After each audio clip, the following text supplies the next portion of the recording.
किसी किताब में नहीं मिलते, वह सीखे जाते हैं अपने परिवार के बुजुर्ग लोगों से। संस्कार का अर्थ है शुद्धिकरण, जो तन और मन को शुद्ध करे वह संस्कार है। तो आइए मिलते हैं एक ऐसे परिवार से जो आधुनिक होते हुए भी अपने संस्कारों को नहीं भूला है। मेरा नाम है जोरावर सिंह और ये मेरे पिताजी राधेश्याम जी है और ये मेरा बेटा युवराज सिंह है और हाँ, इनसे मिलिए, ये भाग्यवान राधिका जी है। नमस्ते जी। कालहीन व्यक्ति पशु के समान होता है। आज के युग की बात करें तो मनुष्य सुख साधन संपन्न बनने की कोशिश में अपने संस्कारों को भूलता जा रहा है और मनुष्य को यदि उज्जवल भविष्य की कामना है तो उसे अपने संस्कारों को फिर से जागृत करना होगा। आधुनिकता की दौड़ में हमने कहां पहुंचते जा रहे हैं और इस दौड़ में हमने क्या हासिल किया और पीछे क्या हम खोते चले गए। पाया तो शायद कम ही है, लेकिन को बहुत कुछ दिया। अगर हम अब भी नहीं जागेंगे तो अपनी पहचान पूरी तरह से खो देंगे। देखिए और मंथन कीजिए। तो आइए मिलते हैं एक ऐसे ही आधुनिक परिवार से जो अपने संस्कारों को लगभग भूलकर आधुनिकता के रंग में पूरी तरह से रंग चुके हैं।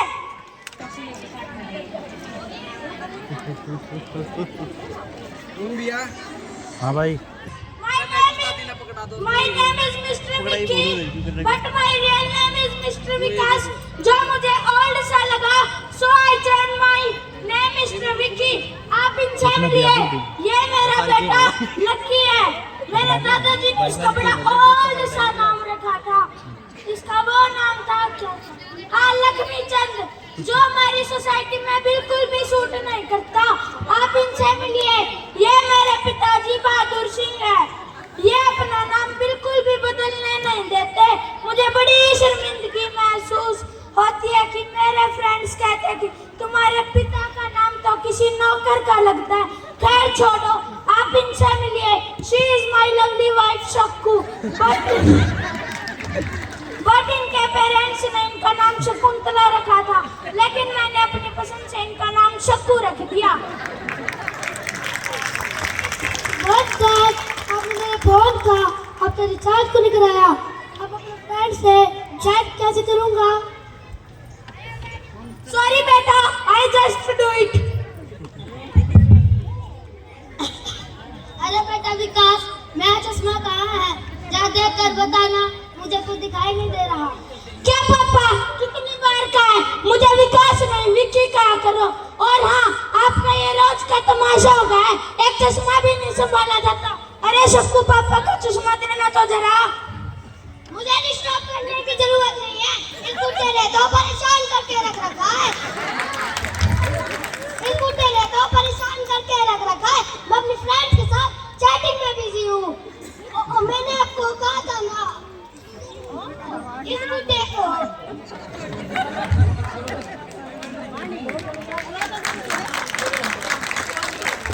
ओल्ड एज होम छोड़ो। क्या पापा, ये सामने ही तो चश्मा रखा है, बिल्कुल अंधे हो गए हो। अरे बेटा, हेलो डैड, मुझे मैथमेटिक्स का सम समझ नहीं आ रहा, समझा दो।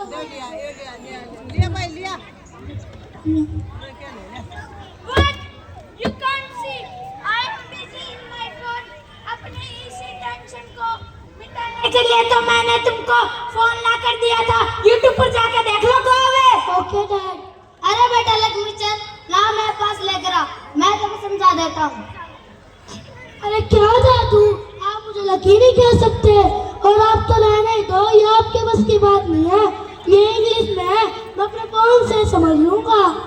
अरे देखो देखो, इस बुड्ढे को लक्की को अपने पास बुलाने की कोशिश कर रहा है।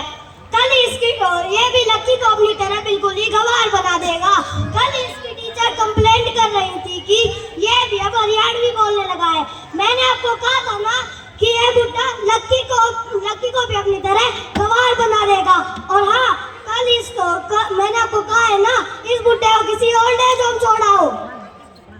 अरे बेटा, कोई नया सहारा है। पहले बाजार से घर का सामान लाता था तो बहुत से दुकानदार मिल जाते थे और मेरा भी टाइम पास हो जाता था। जब से आपने मुझे बाजार से सामान लाने के लिए मना करा है, मैं बिल्कुल अकेला हो गया हूँ। क्या पापा, आप भी वही पुरानी और लोकल दुकानों की बात कर रहे हो? हमारा स्टैंडर्ड देखा है, अगर किसी बड़े मॉल का ताला हमारे हाथ में नहीं होगा तो सोसाइटी में क्या इज्जत रह जाएगी हमारी। और हाँ, रही बात दोस्तों की, तो एक फोन आकर आपको भी दे देता हूँ, फिर चाहे कितने नए दोस्त बना लेना फेसबुक, व्हाट्सएप और ट्विटर पर। आपको पता है मेरे फेसबुक पर 5000 दोस्त और 500 फॉलोवर्स भी हैं। खैर छोड़ो, मैं भी किस गवार को बता रहा हूँ। और हाँ, आखिरी बार बोल देता हूँ, जिन गवार लोगों से आप पार्क में मिलते हो ना, वो हमारे स्टैंडर्ड के नहीं है। Bloody illiterate and backward people.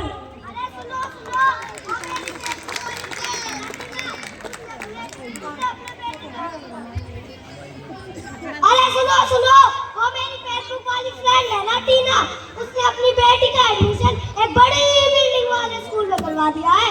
Status पर लगा रखा था, मैंने अभी देखा। इस बार हम भी अपने लक्की का एडमिशन एक बड़ी बिल्डिंग वाले स्कूल में करवाएंगे, जिसमें बड़ा रिसेप्शन एरिया, बड़ा प्लेग्राउंड और बिल्डिंग के फ्रंट में शीशे हो और सभी कमरों में एसी हो, ताकि मैं भी अपने फेसबुक पर स्टेटस लगा सकूं। उसे भी तो पता चले हम भी किसी से कम नहीं। ओके डियर, मुझे भी तो अपना स्टेटस अपडेट करना है। ओके डियर, मुझे भी तो अपना स्टेटस अपडेट करना है। अरे शक्कू, मेरा चश्मा देना तो जरा, मेरी आंखें दर्द कर रही है। तुम देख नहीं सकते कि मैं अपनी रील बनाने में बिजी हूँ, अभी मेरी आधी रील रहती है। लक्की बेटा, अपने पापा का चश्मा देना जरा।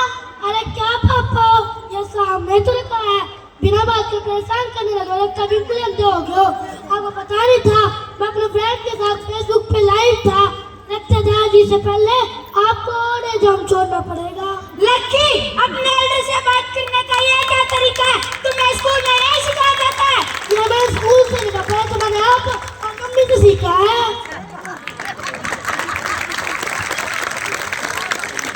प्रणाम मम्मी जी।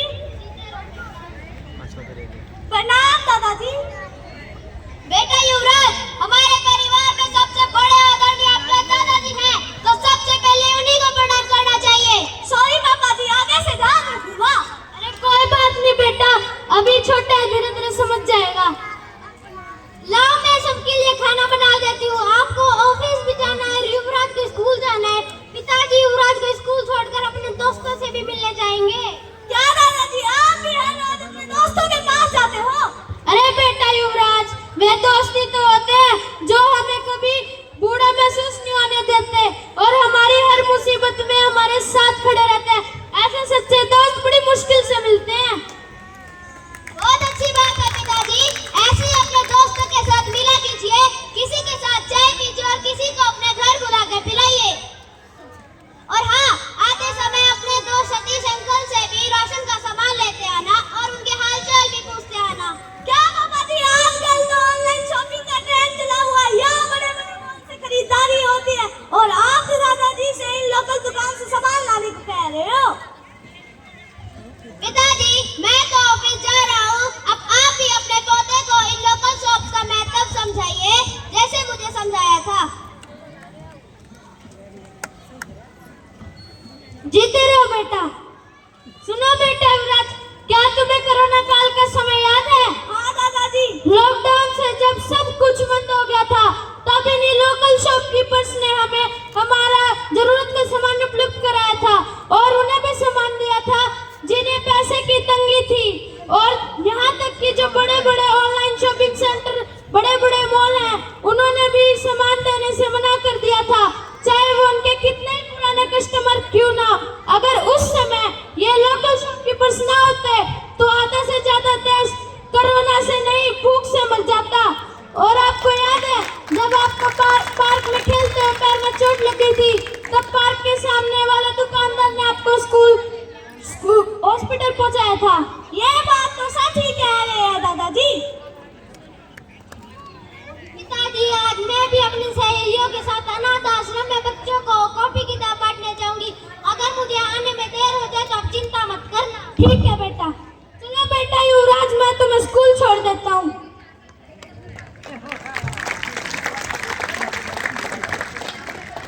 चाचा जी को खाने के लिए बुला कर लाना।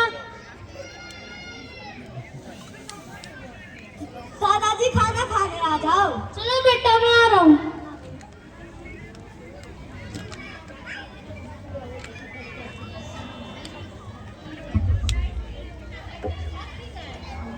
अरे बेटा, अगर मुझे आने में देर हो जाए करे तो आप लोग खाना खा लिया करो। नहीं पिताजी, हमारी संस्कृति में हमारे बुजुर्ग लोगों से पहले भोजन नहीं किया जाता।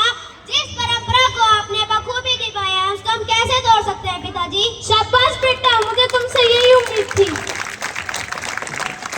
चलो अब सारे खाना खा लेते हैं।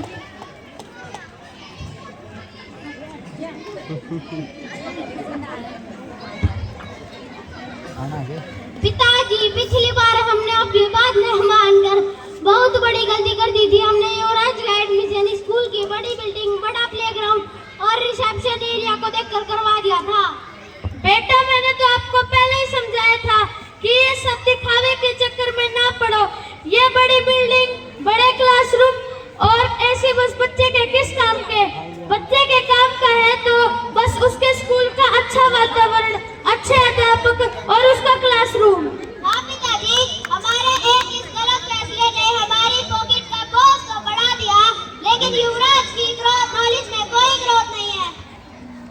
हाँ पापा जी, जिस प्लेग्राउंड की आप बात कर रहे हैं उसमें हमें कभी भी नहीं ले जाया गया, न कभी उन बड़े बड़े झूलों पर झुलाया गया। अरे ये तो हर साल ऐसा ही होता है। ये स्कूल वाले ऐसा क्यों नहीं सोचते कि बच्चों को शिक्षा के साथ अगर संस्कार भी सिखाए तो इन नकोसरों की तो जरूरत ही नहीं पड़ेगी। पिताजी, मैं भी सोच रहा हूँ कि युवराज का एडमिशन केडी किसी स्कूल में करवा दूँ। आपकी क्या राय है पिताजी? बेटा, तुमने बिल्कुल सही फैसला लिया है। जिससे भी मैंने सुना है उसने भी यही बताया कि केडी किसी स्कूल में शिक्षा, संस्कार के साथ साथ और बच्चे के संपूर्ण विकास की ओर भी पूरा ध्यान दिया जाता है। बाकी अभी काफी समय हो गया, सभी सो जाते हैं, सुबह बात करेंगे।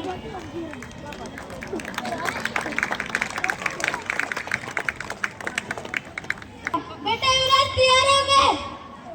हाँ दादाजी। सो दे दो। चलो मैं स्कूल छोड़ देता हूँ। बाय बेटा युवराज। बाय दादाजी। अरे बहादुर सिंह जी, नमस्कार। अरे क्या बात हुई, इतने दिनों बाद दिखाई दे रहे हो, इतने उदास क्यों?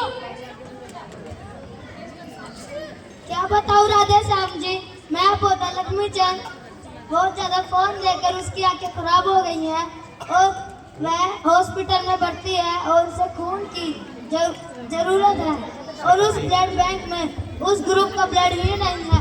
जैसे आप जानते हो, मैं पोते और बहू ने तो सिर्फ फेसबुक और व्हाट्सएप पर ही फ्रेंड्स बना रखा है और आप जैसे दोस्तों से भी मैं मिलना जुलना बंद करा रखा है।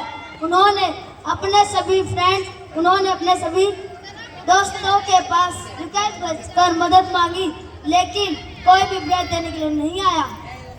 अरे बस इतनी सी बात, क्या आपका पोता मेरा पोता नहीं है? चलो मैं चलता हूँ ब्लड देने के लिए।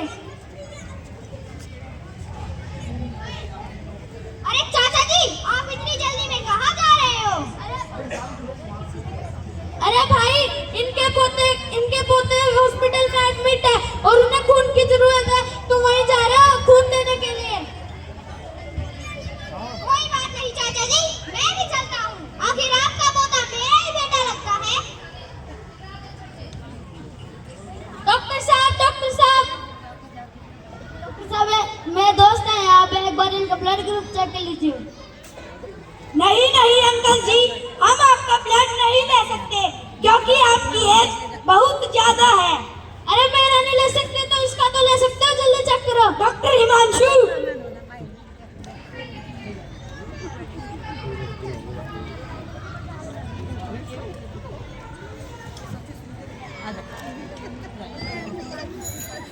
यस डॉक्टर, हर्षित इनका ब्लड ग्रुप उनके ब्लड ग्रुप से मैच हो रहा है। अरे फिर एक दूसरे की शक्ल क्या देख रहे हो, जल्दी ब्लड चढ़ाओ। चलो जब तक हम लोग कॉरिडोर में बैठ जाते हैं हॉस्पिटल के। अरे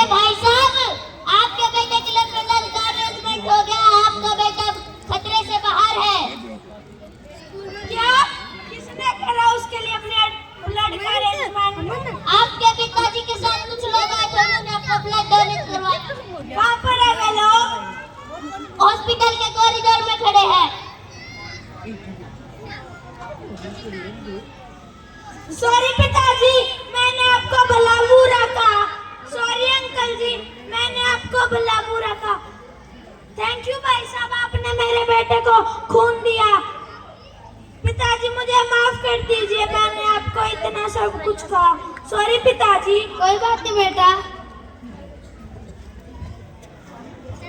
पिताजी मुझे भी आप माफ कीजिए, मैंने आपके साथ इतना गंदा व्यवहार किया। अंकल जी आप भी एक तरह से मुझे माफ कर दीजिए। भाई साहब आपका भी बहुत बहुत बहुत धन्यवाद हो कि आपने मेरे बेटे को अपना ब्लड दिया। अरे कोई बात नहीं बेटा, वो कहते हैं ना, अगर सुबह को बुला शाम को घर आ जाए तो उसे बुला नहीं कहते। अब प्यार से रहना, अब दोबारा झगड़ा मत करना।